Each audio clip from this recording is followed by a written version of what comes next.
Hi friends, and welcome to Live from the City Opera House, It's Storytime. I'm your guest host, Nick Viox, and every week on this show, we have a great story read by a special guest, and then an activity that you can do from the comfort of your own home. We'll talk about the supplies you need for the activity a little later, but if you're interested in future supplies for future episodes, or want to know about other supplies for past episodes, you can visit us online or on our social media accounts to download activity sheets. Now, we all know that when we have a friend that helps us out, it's important to thank them, and we would like to thank some of the friends who have helped us out with this show.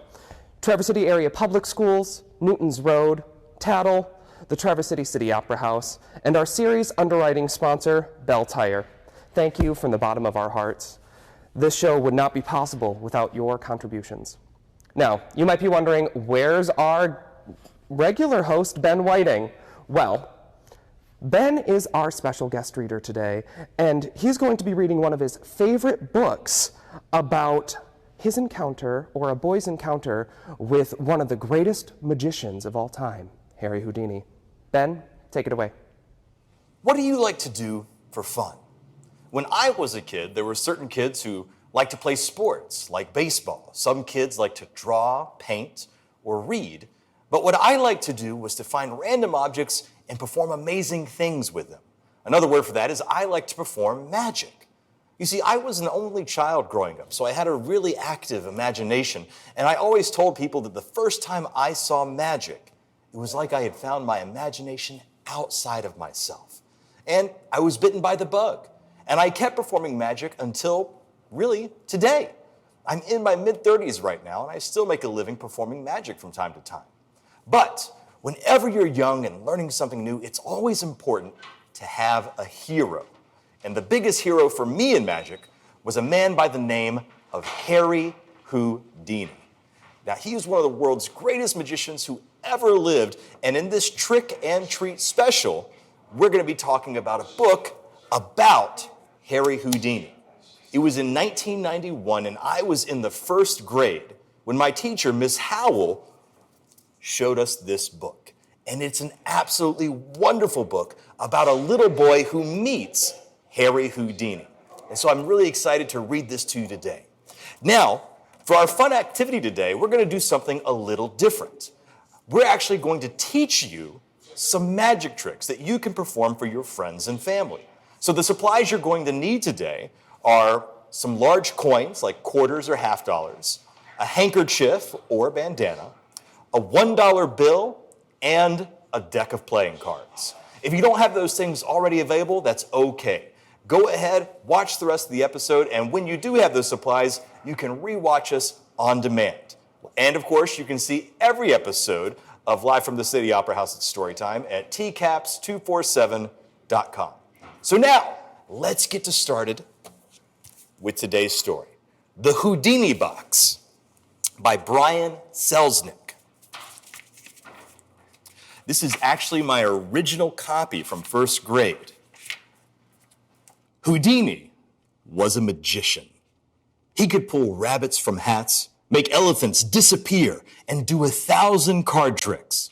Locks would fall open at his fingertips, and he could escape from ropes and chains and cabinets and coffins. Police from around the world couldn't keep him in their jails, and the oceans could not drown him. Bolt Houdini into a metal box and throw him in the water, he'll escape. Lock him up in a jail, handcuffed and helpless. Any city in the world, Moscow, New York, Vienna, Paris, or Providence, Houdini will escape. Everyone was wonderstruck by Houdini, but children were especially delighted. Children want to be able to escape from their rooms when they're sent there for being bad. They want to make their dinners disappear and their parents vanish. They want to pull candy from their pockets without putting any in, turn their sisters into puppies and their brothers into frogs, although some children want to turn their puppies and frogs into sisters and brothers. Children liked Houdini because he could do unexplainable things, and they wanted to do those things too. Houdini was a magician, and magicians can do anything. Victor was 10. He wanted to be a magician too. When Victor was 8, he read in the newspaper that Houdini had escaped from an iron milk can in under 20 seconds. Victor found his grandmother's trunk and closed himself inside. The locks snapped shut behind him. He tried and tried, but he could not escape in under 20 seconds. In fact, he could not escape at all. So Victor cried and yelled until his mother came home and undid the locks. She was very upset that her son had shut himself up in grandmother's trunk. Victor was very upset that he couldn't get out. When Victor was 9, he found out that Houdini could hold his breath for over 5,000 seconds while escaping from a crate that was dropped into the ocean. If Houdini could hold his breath for 5,000 seconds in his crate in the ocean, then Victor could certainly hold his breath for 5,000 seconds in the tub in the bathroom. During bath time, he put his head underwater and counted as fast as he could, but he never got to 5,000. His mother kept making him get out of the tub and breathe. Victor got this idea when he read that Houdini could walk through brick walls. Victor was sure he could do that too. First, he tried walking slowly into a living room wall and pushing his way through, but nothing happened. Next, he tried backing up across the room and running through the wall. And he almost broke the lamp, the table, a few pictures, and his nose. But he didn't make it to the other side. Later that evening, after many unsuccessful hours, Victor finally got through the wall because he used the door. Victor's mother was going crazy, unlocking her son from trunks, reminding him to breathe when he took a bath, and telling him not to walk into walls. She decided she would make him take a visit to Aunt Harriet. Maybe a weekend in the country would calm him down. It was while they were traveling there that the most incredible thing happened. Victor was looking around the huge, bustling train station when he saw way across the crowds Harry Houdini buying a ticket for the train with his wife. Victor broke free from his mother's hand and ran straight to Houdini. He was filled with questions, millions and billions of questions, but which should he ask first? He took a deep breath, and this is what he said. How can I escape from my grandmother's trunk in under 20 seconds? How do I hold my breath in the bathtub without running out of air? Why can't I walk through a wall like you can? How do I escape from jails and handcuffs and ropes and make elephants disappear? How? Congratulations, young man, interrupted the smiling magician. No one has ever asked me so many questions in such a short amount of time. Are you a magician? I want to be one, Victor said. Houdini remained silent for several moments, and after looking at Victor and then at his wife, he finally said, "Then listen, give me the tag from your suitcase." "Why?" "Your name and address are on it. When I write you a letter, I'll need to know where to send it, won't I?" Victor immediately undid the little buckle and handed the tag to Houdini. After reading it, the magician bent down so he was face to face with the boy, and he whispered, "You want me to tell you things I can't talk about in the middle of a busy train station, son. And if I'm not mistaken, I see your mother is heading this way. If it looks like you're going to get in trouble, you can blame everything on me." And then, grinning ever so slightly, he added, "Tell her Houdini tied you up for a moment. I'll write you a letter. Wait. You just wait." Houdini slipped the name tag into his pocket and disappeared into the crowd with his wife. The weekend in the country was not as restful and peaceful as Victor's mother had hoped. Her son was so excited about having seen Houdini that he locked himself in Aunt Harriet's dresser and in the cabinet of her clock. He walked very fast into her walls and almost broke all of her old framed photographs. Aunt Harriet was not sad when they left. Back at home, Victor locked himself in the closet under the staircase, the cupboard, in the kitchen, and in his grandmother's trunk again. In fact, he did it 9 more times. How he hoped Houdini would write him quickly. Victor thought and dreamt about the magician's letter. When you're a boy expecting the secrets of the world to arrive in the mail, it is almost impossible to be patient. If only Victor were already a magician. A magician could make the letter appear out of thin air. But Victor was still just a boy, and patiently or not, he had to wait. And so he did, until one day, when he was locked up tight inside an old suitcase, he finally heard his mother say, "Victor, there's a letter here for you."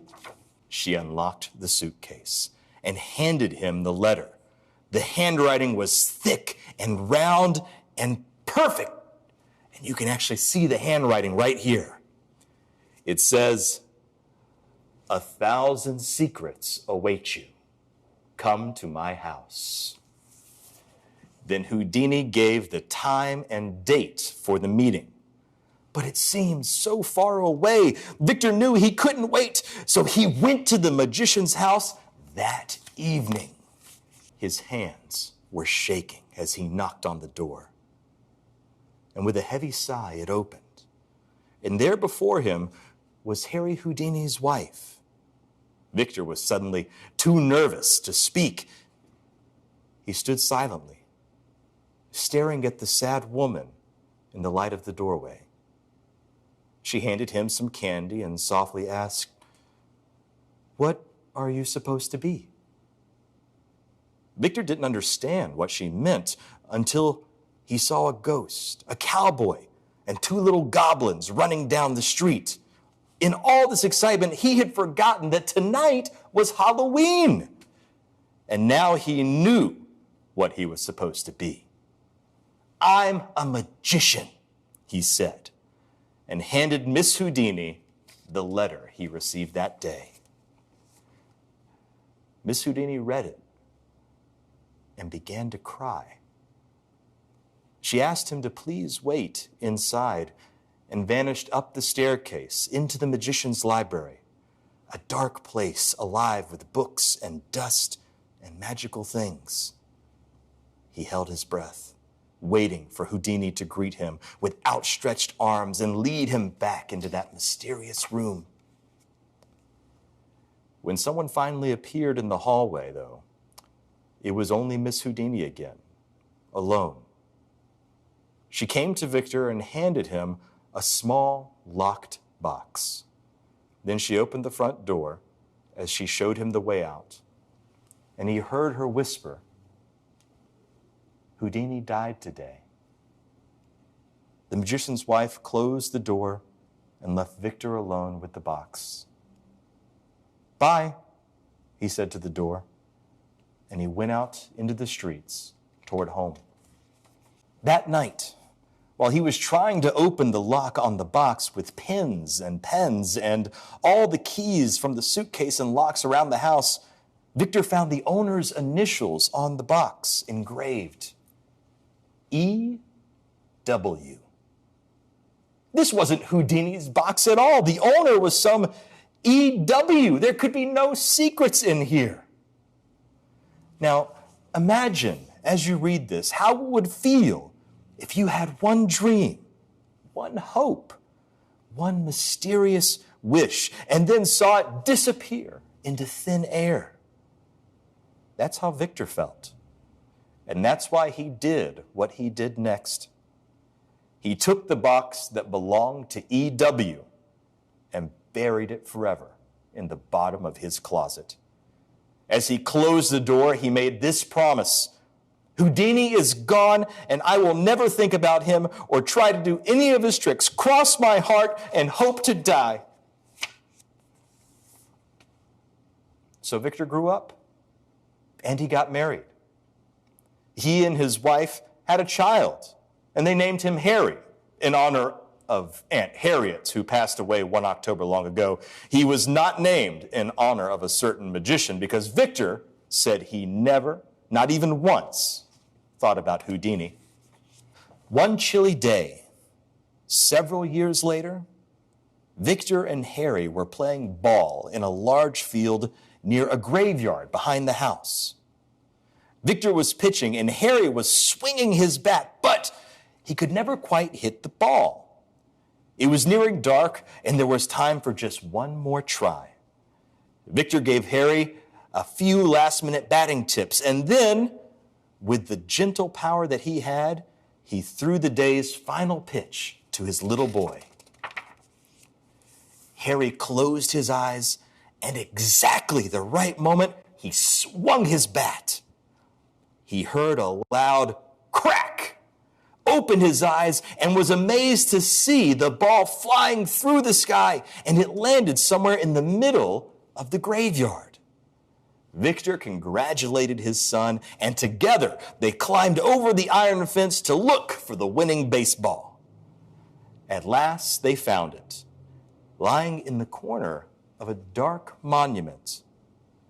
Whether it had landed there by chance or by some strange, powerful magic, no one will ever know. But the ball that Victor's son had hit so perfectly had come to rest right on the grave of Houdini. We have a great photograph. You can see the baseball. You see Houdini's grave. That's Victor and his son Harry.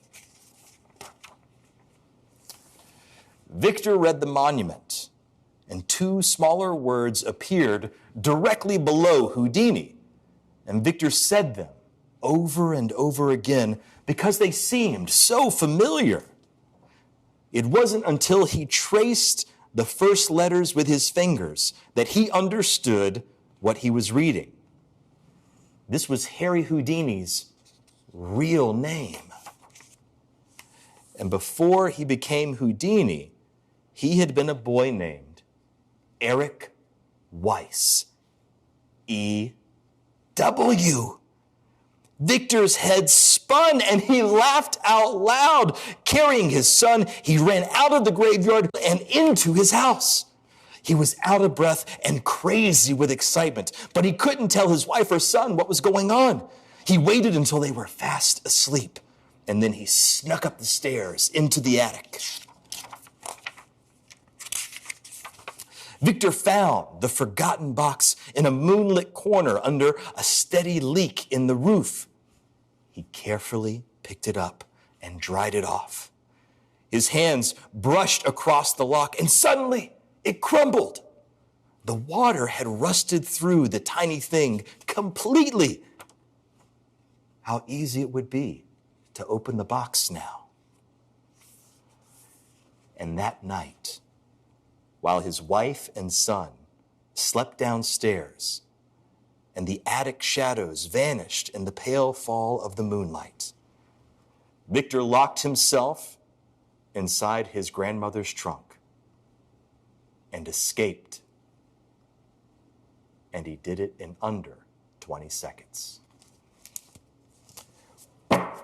What a fantastic book.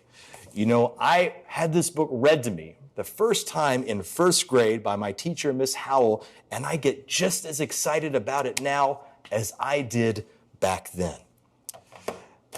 One of the things I really love about this book is how it tells us that when magicians encounter a problem, how they work through it.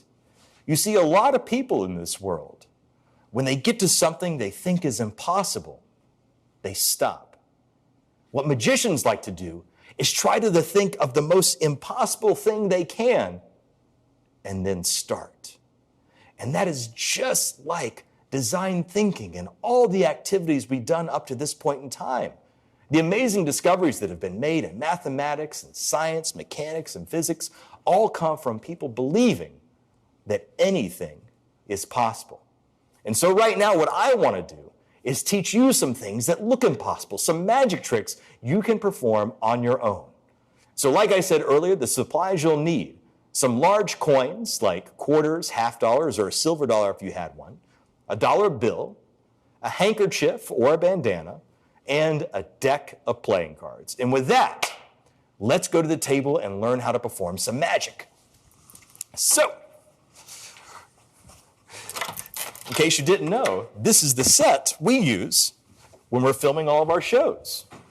And I have everything set up that we need right here. Now, before I teach you the tricks, I want to perform the tricks so you can see what they look like. Now, they say every magician needs a lovely assistant. And today, my lovely assistant is going to be George Washington. Now, you can see it's a normal dollar bill. There's nothing in my left hand, nothing in my right hand. But all I have to do is fold up that dollar bill. And if I want, I can snap my fingers and get a silver dollar. Or actually, this is a half dollar from 1983, the year I was born. Now, this half dollar is going to represent Harry Houdini. Because what could Harry Houdini do better than anyone else? He was an escape artist. So what we're going to do is try and tie up Houdini. I'm going to take the handkerchief we have here and place it over the top. Now, I want you to see that Houdini is still under the handkerchief. And what we're going to do is give it a twist so Houdini can't escape. And yet, if you look very closely, watch. You can see Houdini go right through the handkerchief without leaving a hole.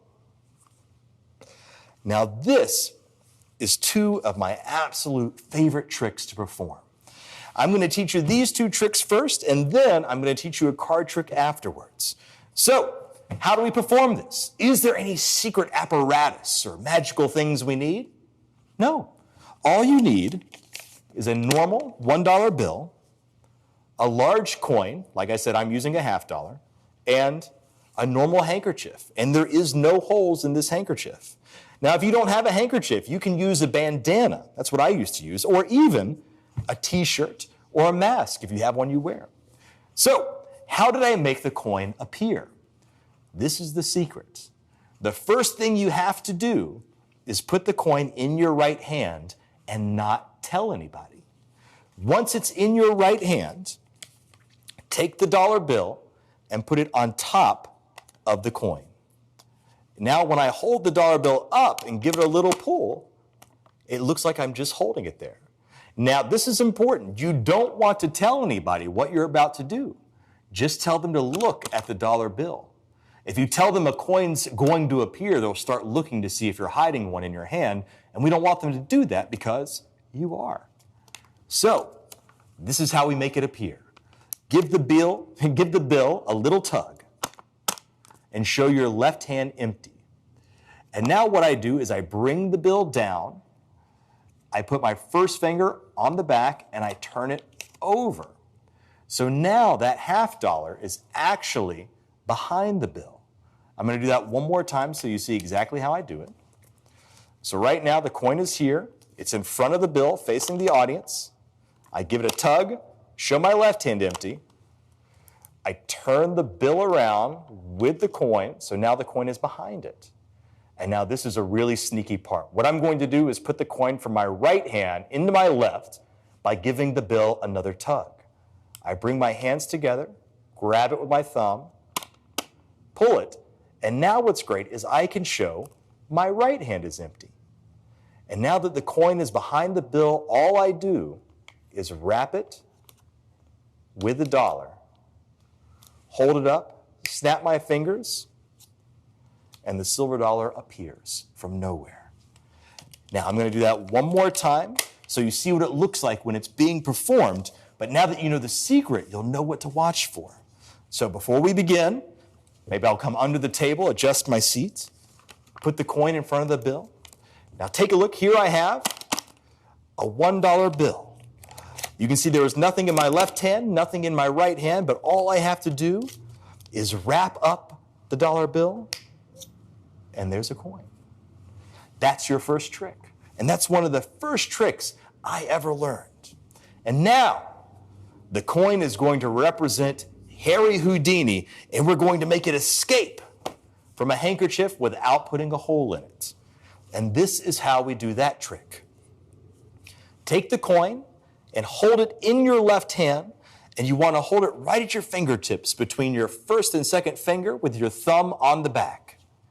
Then you're going to take the handkerchief and you're going to drape it over your hand just like this.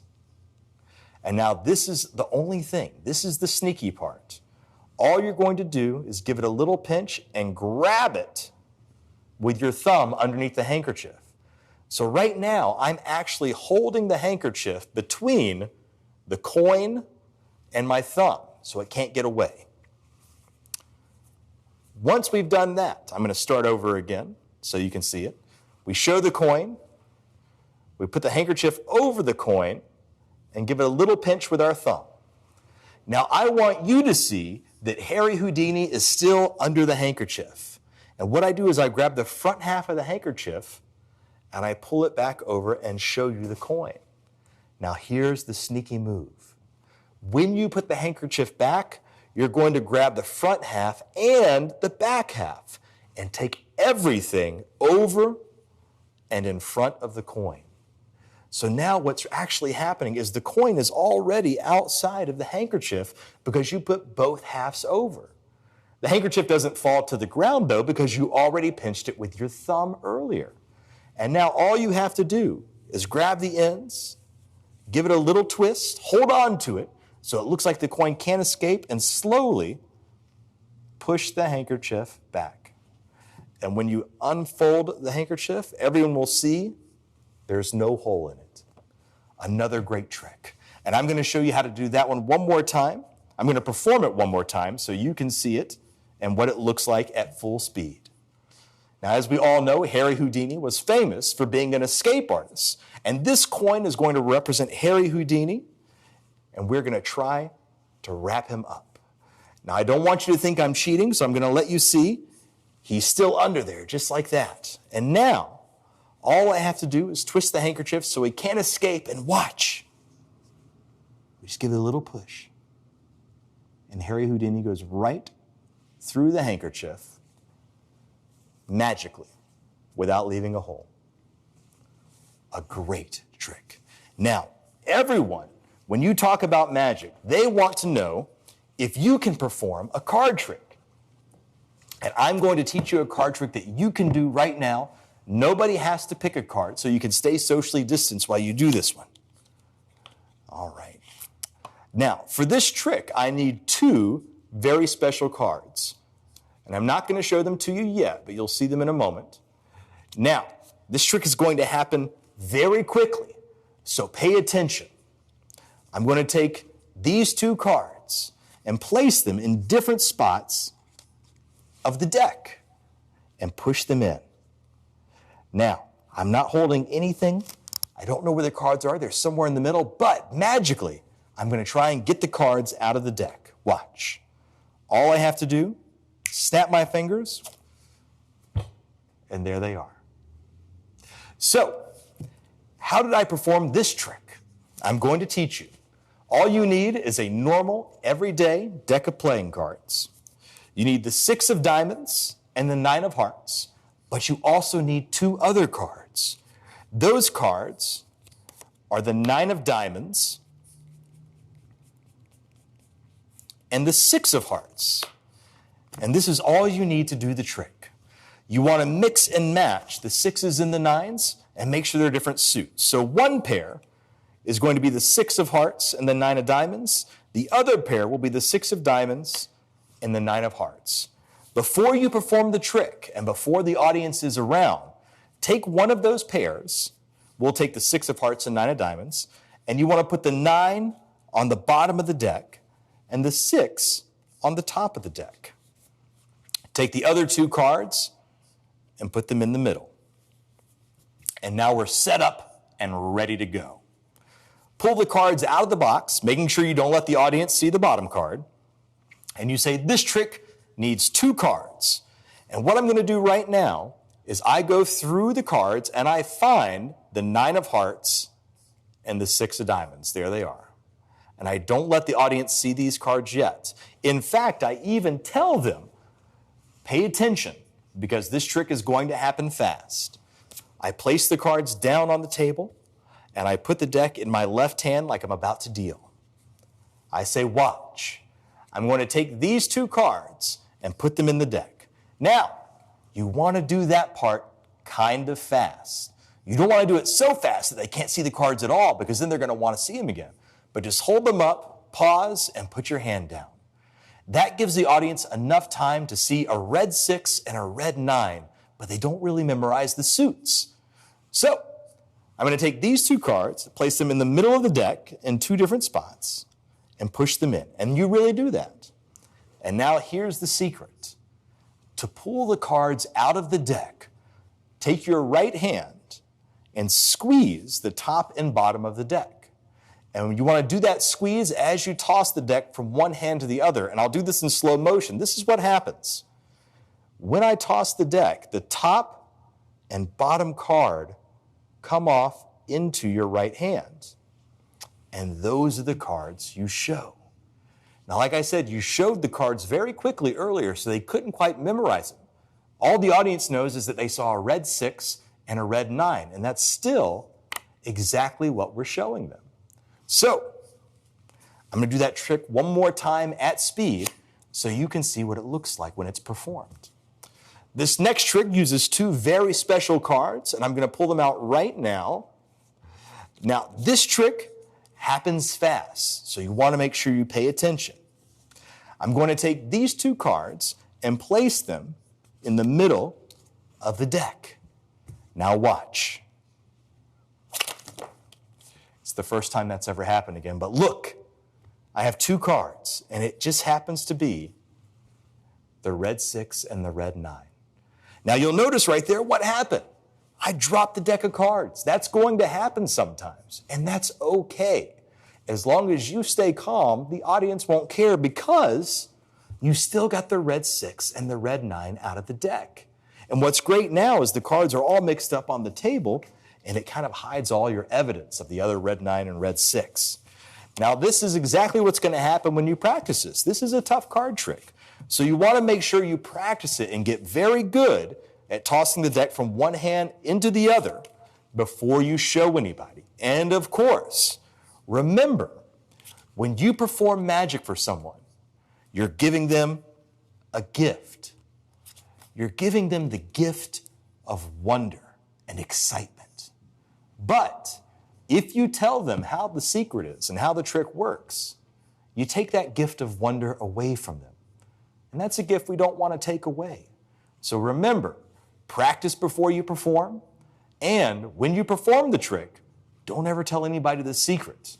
And I'll tell you another rule that magicians tend to say: never show anyone the same trick twice. Because the first time you do it, it's entertainment. And the second time you do it, it's education. A great magician named J. Marshall said that. I always like that saying. So, that is our show today. I want to thank everyone for coming in. Nick Viox, thank you so much for being our guest host today. Thank you again to our sponsors, and most of all, thank you for tuning in. I hope you had fun on this trick and treat special, and that you'll practice those tricks and use them to fool your friends and family. But we're not done yet, because I want to see how well you perform these tricks. So I want you to take a video of yourself performing, and along with your name, age, and a description of your trick, and I want you to email it to info@tcaps.net. That's info@tcaps.net. Everyone who does that, one of you will be selected to get a free copy of today's book, the Houdini box, my favorite childhood books, and I'll even autograph it for you. If you like this show, please tune in every week at 9 a.m. Also, you can visit us at tcaps247.com. That's tcaps247.com, where you can find every episode of Live from the City Opera House at Storytime on demand. Until next time, my name is Ben Whiting. Stay safe, have fun, and keep learning.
Did you catch that?